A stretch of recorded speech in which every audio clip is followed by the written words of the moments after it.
আজকে আমি চলে আসছি শিলিগুড়ি লোকনাথ বাবা মন্দির। এখানে এই সুন্দর সুন্দর কাজ, এই যে কারুকার্য, এটা হচ্ছে গেটের আছে যে কারুকার্য।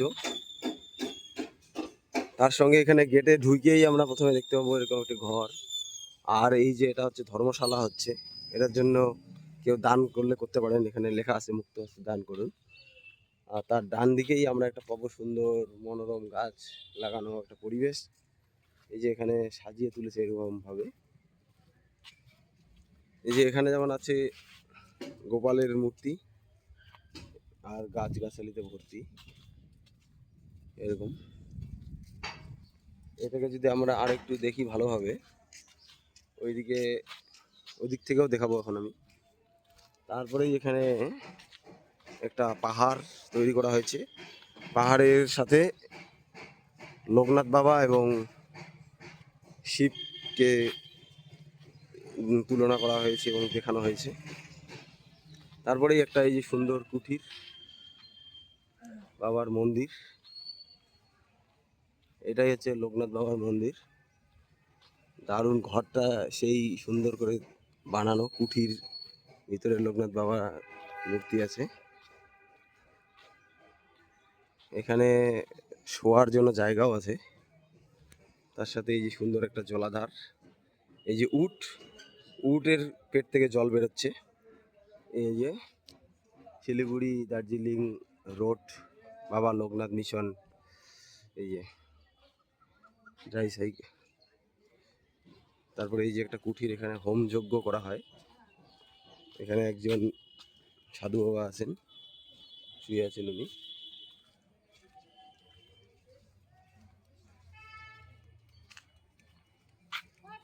তারপরে সুন্দর একটা এই যে কারুকার্য বাঁশের মতো তৈরি করছে।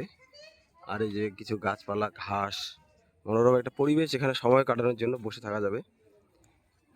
তারপরে এর পাশেই আছে একটা হাতির পেট থেকে জল বেরোচ্ছে, তৃষ্ণার্ত মানুষের জন্য জলের ব্যবস্থা।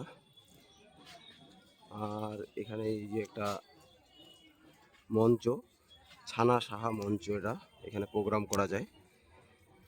তার সামনেই এই সুন্দর একটা জলাধার তৈরি করা হয়েছে, এখানে লাগানো হয়েছে কিছু কি বলবো শালুক ফুল। আর এই যে এখানে তাল গাছের মতো একটা গাছ, নাম জানি না, সুন্দর গাছগাছালিতে ভরপুর একটা পরিবেশ। মানে এত বড় রোদ এবং গরমের মধ্যে এখানে বিশ্রাম নেওয়ার জন্য একটা শান্ত নিরিবিলি ছায়াবি পরিবেশ। আর এইদিকে আরেকটা আছে ছোটা হাতি, এই যে। তারপরে আছে এখানে বিষ্ণু অবতার, বিষ্ণু আর শ্রীলক্ষ্মী।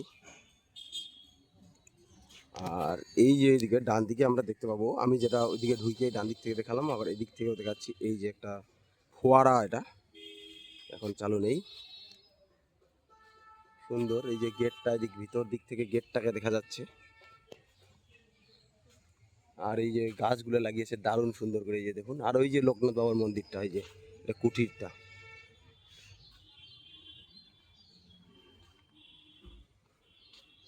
এখানেই একজন সাধকের ছবি।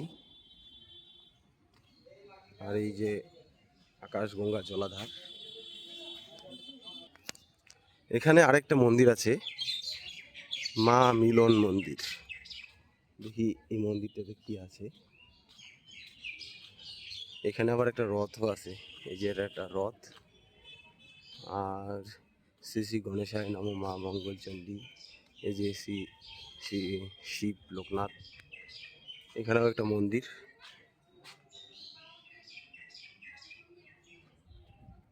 আর এই যে মন্দিরটার চূড়া,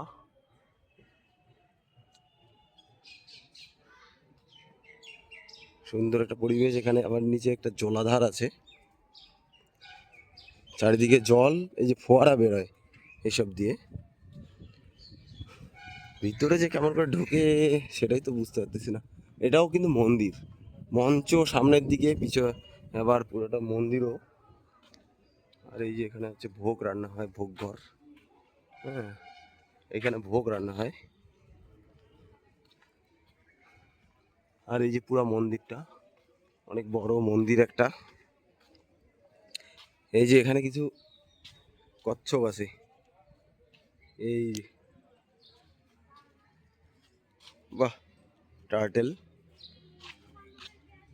আর এই যে এখানে যে দূর দূরান্তগামী বাসগুলো সেগুলো অপেক্ষা করে।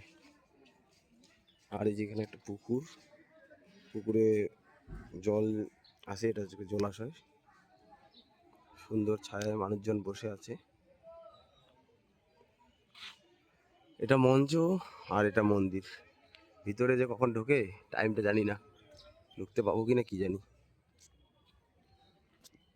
এখানে মানুষজন বাসের জন্য অপেক্ষা করে, শুয়ে বসে থাকে, রেস্ট করে।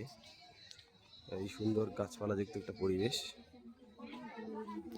এই যে এটার আমি যেটা বুঝতে পারলাম, এই যে নিচটা হচ্ছে মঞ্চ, এখানে অনুষ্ঠান পার্বণ করা যাবে।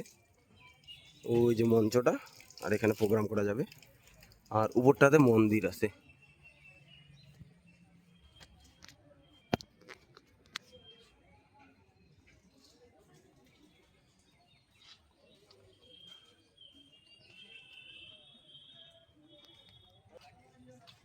আমার দারুণ লাগলো। আপনাদের কেমন লাগলো একটু জানাবেন।